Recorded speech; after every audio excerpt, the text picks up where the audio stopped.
Не треба јас да ја убедувам опозицијата кога станува збор укинувањето на техничката влада. Еве ги убеди Страсбур со укинување на постмониторингот. Вака премиерот Мицкоски со провокативна изјава до опозицијата денеска го повтори ставот на владеачката партија. На следните избори повторно нека има техничка влада, а ако имаме редовни во 2028, јас ќе си дадам оставка во јануари 2028 година. Нека победи опозицијата и за понаредните избори повторно нека има техничка влада, порача Мицкоски. Еве на следните избори повторно нека има техничка влада. Еве, ако имаме редовни 28, јас ќе си дадам оставка во јануари 28. Не е тоа проблем. Само да му доволиме да следните избори има техничка влада. Па они нека повелат, нека се организираат, нека победат и потоа на тие некои следни избори нема да има техничка влада. Сега што повеќе да направиме сега за опозицијата? Ево објаснете.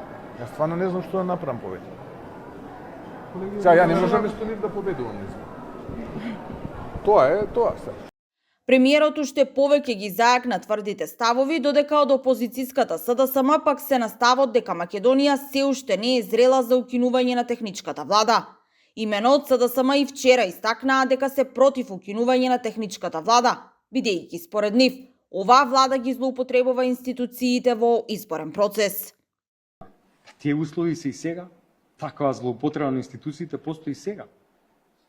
Ако не и побрутална, па ја видовме за време на локалните избори, злоупотреба на полицијата, на социјалните служби. Така да едноставно општеството повторно, како и тогаш, што беше ситуација, не е зрело да се укинува на техничката влада. И нема потреба. Зошто е тоа повторно политички трик? Ако е донесена со консензус, нека се укине со консензус. Укинувањето може да се случи само врз основа на широк политички консензус, а не преку наметнување на еднострани решенија, констатира од СДСМ. Телевизија 24 веќе објави дека владата подготвува измени на законот за влада, според кои техничката влада ќе остане и на следните избори, а ќе биде укината на изборите потоа. За таа цел, министерот за јавна администрација Горан Минчев на пратениците им достави нацрт верзија од измените за кои пратеничките групи треба да се изјаснат.